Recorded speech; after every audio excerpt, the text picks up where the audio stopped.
لا حول ولا قوة إلا بالله العلي العظيم حسبنا الله ونعم الوكيل نعم المولى ونعم النصير رب اشرح لي صدري ويسر لي أمري واحلل عقدة من لساني يفقهوا قولي أعوذ بالله من الشيطان الرجيم بسم الله الرحمن الرحيم قال الله تبارك وتعالى في القرآن الحكيم وقوله الحق بسم الله الرحمن الرحيم وقال ربكم ادعوني استجب لكم ان الذين يستكبرون عن عبادتي سيدخلون جہنم داخرین صدق اللہ العلی العظیم۔ ناظرین کرام، آج ہمارا گفتگو اور عنوان جو ہے دعا کرنے کا طریقہ، کس طریقے سے ہم اپنے پروردگار سے دعا کریں کہ ہماری دعا جو خداوند عالم کی بارگاہ میں قبول ہو، ہماری دعا جو خداوند عالم کی بارگاہ میں رائے گاہ نہ ہونے پائے۔ اس دنیا میں بہت سے لوگ اپنے پروردگار سے دعا کرتے ہیں، کسی کی دعا قبول ہوتی ہے اور کسی کی دعا قبول نہیں ہوتی ہے۔ ہم کیسے دعا کریں کہ ہماری دعا جو خداوند عالم کی بارگاہ میں قبول ہو جائے، کس طریقے سے دعا کرنی چاہیے، تو انشاءاللہ چند نکات آپ کی خدمت میں بیان کرنا ہے، اور انشاءاللہ ہر نکات کو جو میں انشاءاللہ آپ کے سامنے احادیث اور قرآن کے ذریعے سے بیان کروں گا، ثابت کروں گا کہ ہمیں دعا کس طریقے سے کرنی چاہیے، کس طریقے سے ہم جو اپنے پروردگار سے دعا کریں۔ جیسا کہ ہر انسان کی ذمہ داری ہے کہ وہ خداوند عالم کے سوا کسی اور کے پاس جو ہے نہ گڑ گڑائے۔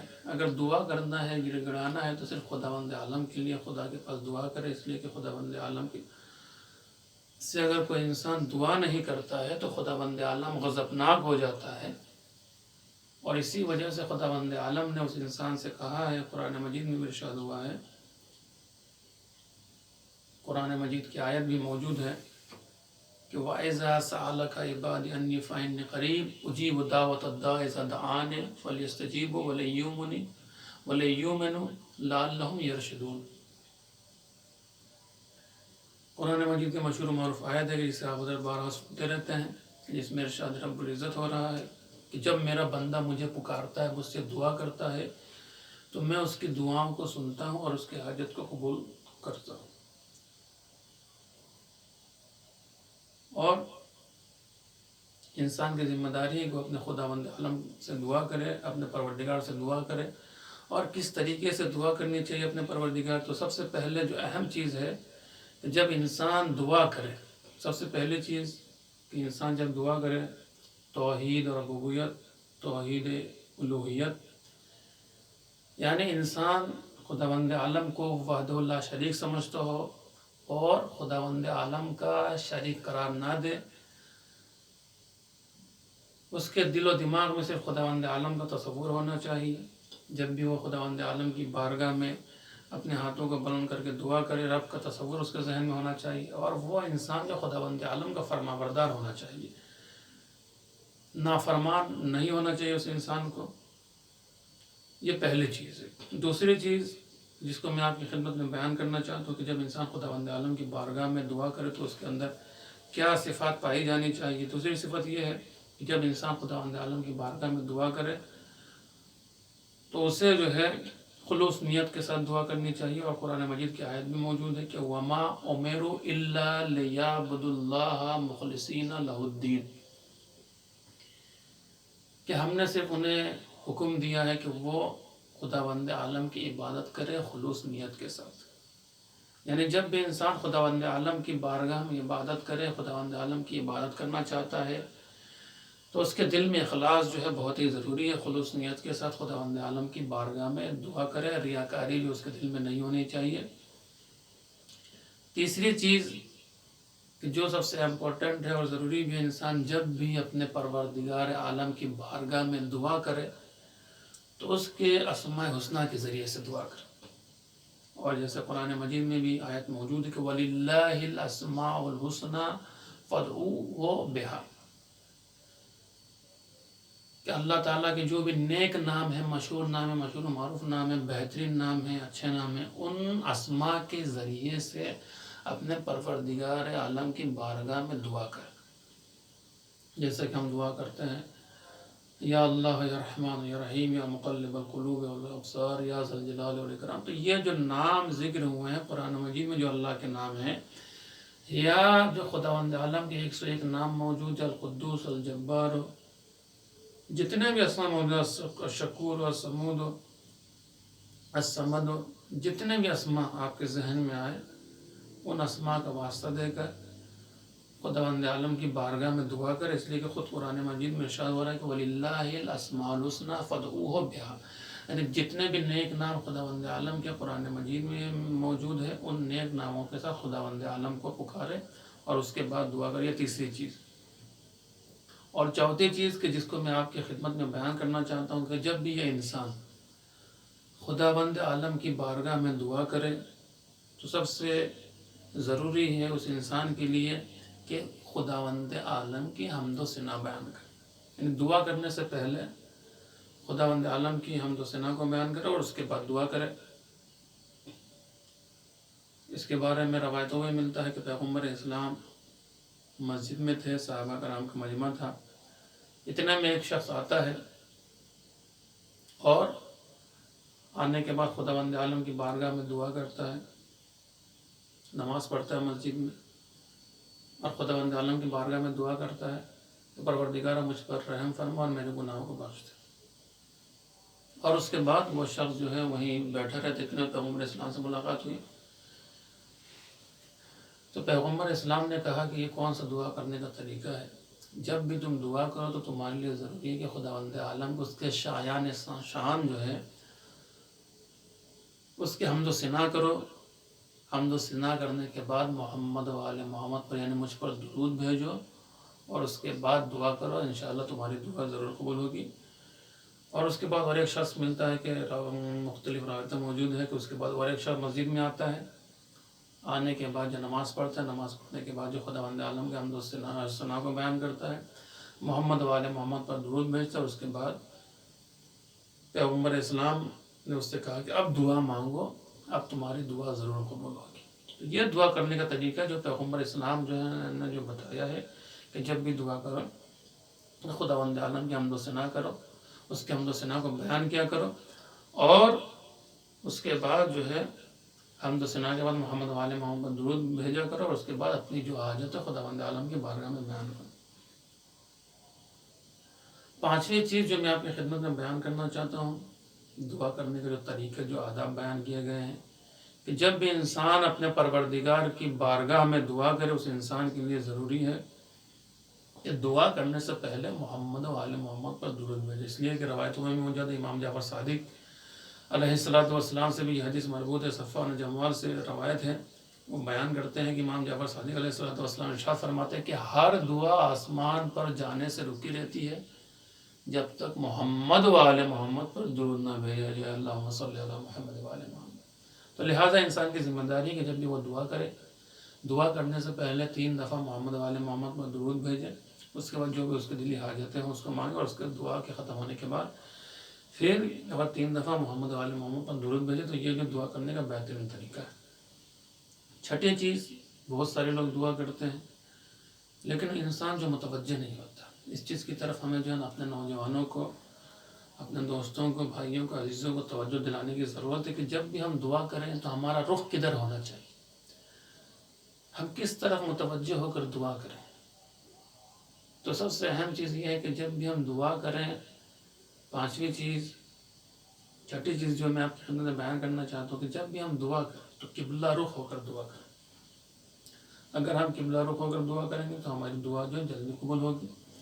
جیسے کہ پیغمبر اسلام کے بعد روایتوں میں ملتا ہے کہ جب پیغمبر اسلام اپنے لشکر کے ساتھ جنگ بدر کے لیے جا رہے تھے، پیغمبر اسلام کے ساتھ غالباً 319 یا 313 کا لشکر تھا ان کے ساتھ، اور کفار و مشرکین کے ساتھ ہزاروں کے مجمع میں، ہزاروں کی تعداد میں ان کے ساتھ لشکر تھا. پیغمبر اسلام نے قبلہ رخ ہو کر اپنے ہاتھوں کو بلند کر کے خداوند عالم کی بارگاہ میں دعا کی، پروردگارہ اگر یہ مسلمان شہید ہو گئے تو تیرا نام لینے والا کوئی اور نہیں بچے گا اس سرزمین پر۔ اور اس کے بعد پیغمبر اسلام نے دعا کی تو پیغمبر اسلام کی دعا قبول ہوئی اور پیغمبر اسلام کو جو ہے فتح نصیب ہوئی۔ تو اس سے یہ سمجھ میں آتا ہے کہ جب بھی انسان خداوند عالم کی بارگاہ میں دعا کرے تو قبلہ رخ ہو کر دعا کرنی چاہیے۔ اور ساتویں چیز یہ ہے کہ میں آپ کی خدمت میں تمام سامعین ناظرین کی خدمت میں عرض کرنا چاہتا ہوں کہ جب بھی انسان اپنے پروردگار عالم کی بارگاہ میں دعا کرے تو اپنے ہاتھوں کو اٹھا کر دعا کرے۔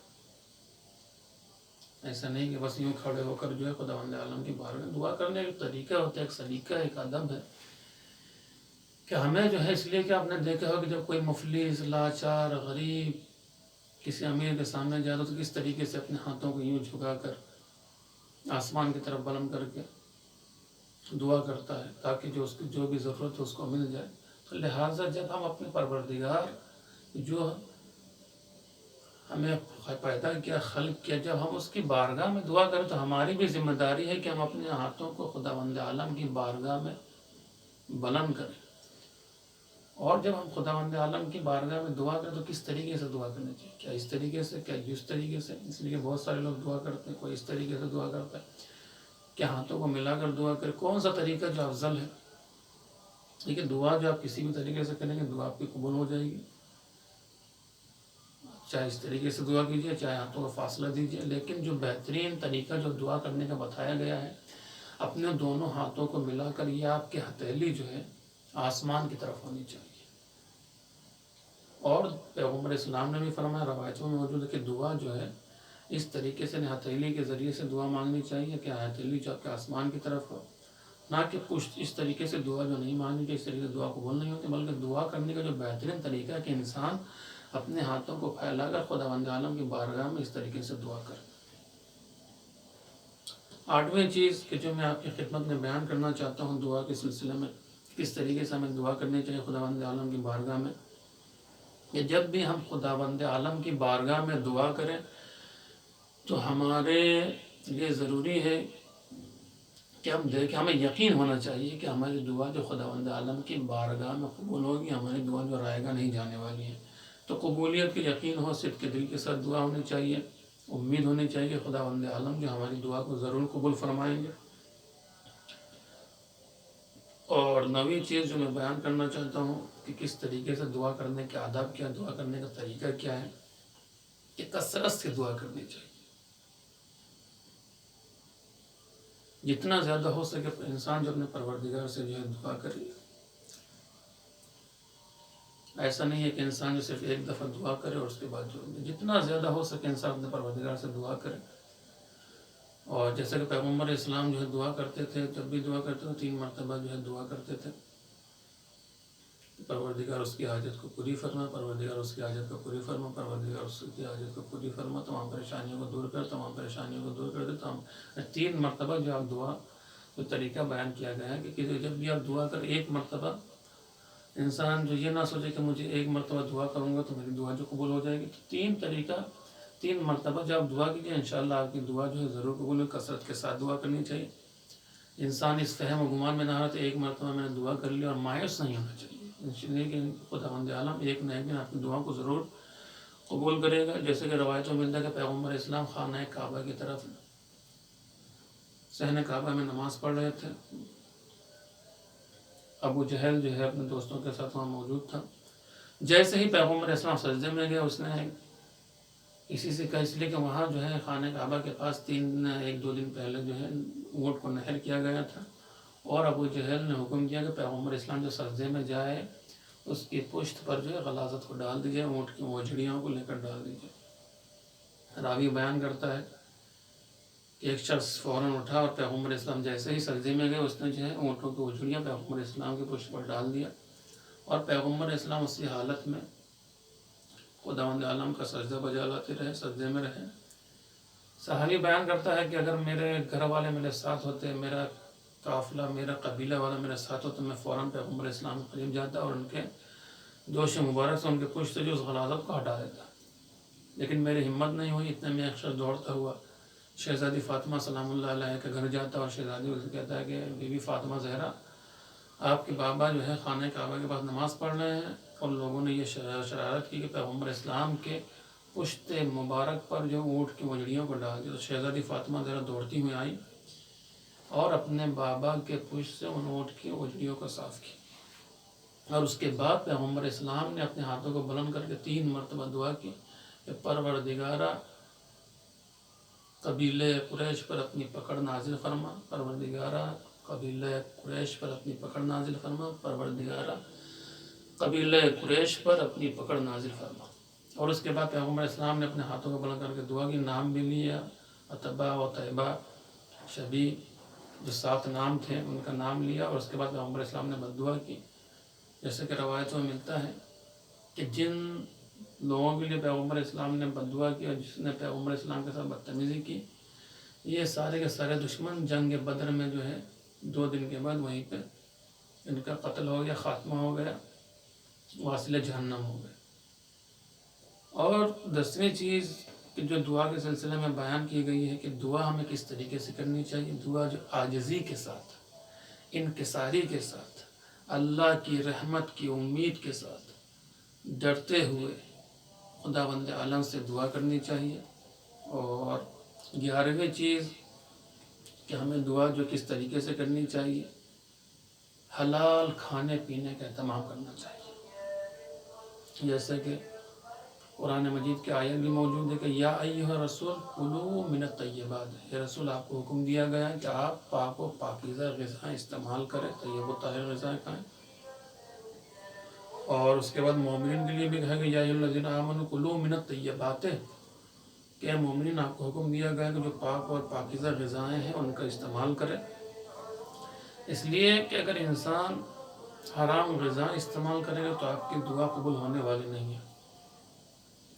اگر آپ چاہتے ہیں کہ آپ کی دعا جو خداوند عالم کی بارگاہ میں قبول ہو تو آپ کا کھانا بھی حلال ہونا چاہیے، آپ کا پینا بھی حلال ہونا چاہیے، آپ کا لباس بھی حلال ہونا چاہیے، آپ کا گھر بھی حلال ہونا چاہیے، آپ کا پیسہ بھی حلال ہونا چاہیے، آپ کے گائے بیل بھینس بکری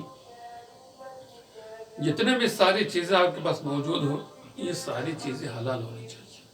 اگر حرام ہو گئی تو آپ کی دعا جو ہے خداوند عالم کی بارگاہ میں قبول نہیں ہونے والی ہے۔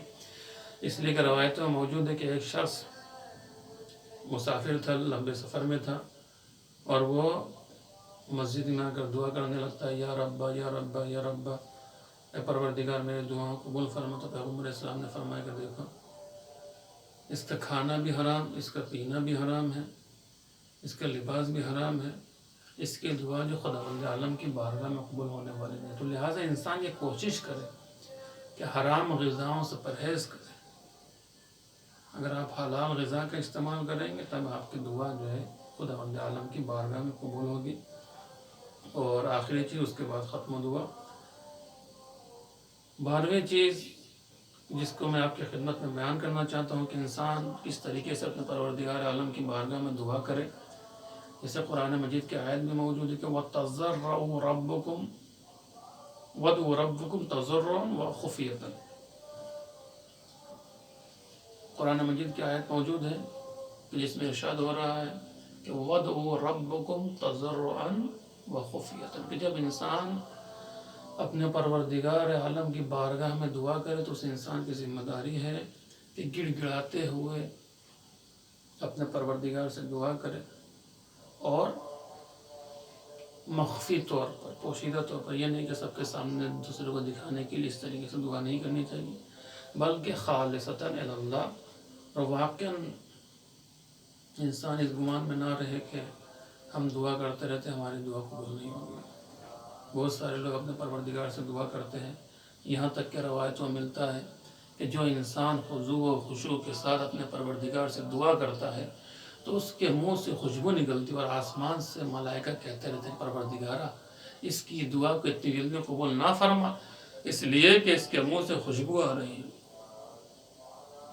اور فرشتے جو ہے چاہتے ہیں کہ یہ شخص اس طریقے سے گڑ گڑاتا رہے، اس کی دعا کو پسند فرماتے ہیں۔ تو انسان کو خداوند عالم سے مایوس نہیں ہونا چاہیے، ہمیشہ خداوند عالم کی عبادت کرنا چاہیے۔ بس ایک واقعہ آپ کی ذہن، آپ نے نام سنا ہوگا سید ہمری، کہ جو مولا کائنات کے چاہنے والے تھے، بہت ہی خوبصورت شخصیت کے مالک تھے، ان کے دانت بہت ہی سفید تھے، نورانی چہرہ، مولا سے محبت کرنے والا شخص. لیکن جب سید ہمری جو بیمار ہوا، جیسے کہ روایتوں میں ملتا ہے کہ ان کا پورا جسم سر سے لے کر پیر تک جو کوئلے کی طرح کالا ہو گیا. ان کے وہ رشتہ دار جو ناصبی اور خارجی تھے، سید ہمری سے جب ملاقات کرنے کے لیے آئے، ان کی طرف دیکھا تو انہیں تانا دینے لگے، طنزیہ جملہ کسنے لگے. اور سید ہمری سے کیا کہا کہ سید ہمری، میں نے کہا تھا نا کہ علی سے محبت نہ کرنا. آج دیکھا تمہارا کیا نتیجہ ہوا. آج تم کس حال میں ہو. تمہارا جسم جو کوئلے کے طریقے سے کالا ہو گیا ہے، اتنا بیمار ہو چکے ہو. آخر کیا فائدہ ہوا علی سے محبت کرنے کا. آپ دیکھیں انسان محترم کس طریقے سے دعا کرنی چاہیے انسان. ایک مرتبہ سید ہمری اسی حالت میں نجف اشرف کی طرف رخ کر کہتے ہیں کہ یا علی ہاکذا یفعل محبی، کہ علی کیا تیرے چاہنے والوں کے ساتھ ایسا ہوتا ہے. تیرے چاہنے والے اس حال میں. روایتوں کے جملے ہیں کہ سید ہمری کی دعا ابھی ختم بھی نہیں ہوئی تھی کہ فوراً اس کے پیشانی پر ایک نور صادر ہوا اور اس کا چہرہ جو 14ویں کی چاند کی طرح روشن ہو گیا. میرے عزیزوں، میرے دوستوں، میرے بھائیوں، آپ مجھے بتائیں، سید ہمری نے نہ مفاتیح الجنان پڑھا، نہ صحیفہ سجادیہ پڑھا، بلکہ خضوع و خشوع کے ساتھ صدق دل سے امیر المومنین سے دعا کی تو اس کے دعا جو ہے کس طریقے سے قبول ہو. بس عزیزان محترم، یہی فرق ہے ہمارے دعا کرنے میں اور ہمیں کس طریقے سے دعا کرنی چاہیے. ہم جو ہے ظاہری دل سے دعا کرنے سے لیے ہماری دعا قبول ہے. جب بھی انسان دعا کرے، روایتوں ملتا ہے کہ باطنی دل سے انسان دعا کرے، صدق دل کے ساتھ خضوع و خشوع کے ساتھ اپنے پروردگار سے دعا کرے، اور اس طریقے سے دعا کرے کہ انسان کی آنکھوں سے آنسو نکل جائے. کم سے کم مکھی کے پر کے برابر ایک قطرہ بھی اگر آپ کے آنکھوں سے آنسو نکل گیا ہے تو آپ کی دعا خداوند عالم کی بارگاہ میں ضرور قبول ہوگی. تو لہٰذا اپنے گفتگو کو یہی ختم کرتا ہوں. جب بھی آپ دعا کریں، اہل بیت کا واسطہ دے کر دعا کریں، پنجتن پاک کا واسطہ دے کر دعا کریں. اس لیے کہ جب جناب آدم علیہ السلام جنت میں رہتے تھے، جب دنیا میں تشریف لائے تو جب آپ مسجد کوفہ جائیں گے، آج بھی وہ مقام موجود ہے جسے مقام آدم علیہ السلام کہا جاتا ہے. اسی جگہ پر جناب آدم علیہ السلام کی توبہ قبول کیسے قبول ہوئی. جناب آدم علیہ السلام نے پنجتن پاک کا واسطہ دے کر دعا کی تو ان کی دعا جو قبول ہوئی. لہٰذا ہماری بھی ذمہ داری ہے کہ ہم جب بھی دعا کریں، شہزادی فاطمہ زہرا کا واسطہ دے کر دعا کریں. فاطمہ زہرا آپ کو آپ کے بیٹے حسین کا واسطہ، شہزادی سکینہ کا واسطہ، کہ جو لوگ پریشان حال ہیں ان کی پریشانی کو دور فرما. جو حج و زیارت کے مشتاق ان حج و زیارت سے مشرف فرما. جو بے اولاد ہیں انہیں صاحب بے اولاد عطا فرما. ہماری بہنیں جو گھر میں بیٹھی ہوئی ہیں ان کے لیے دعا ہے کہ ان کی جلد سے جلد شادی ہو جائے، اچھے رشتے ان کے لیے آنے لگے. پروردگار امام زمان علیہ السلام کے ظہور میں تاجر فرما اور ہم سب کو ان کے آوان انصار میں شمار فرما. ربنا تقبل منا انك انت السميع العليم. والسلام علیکم ورحمۃ اللہ وبرکاتہ.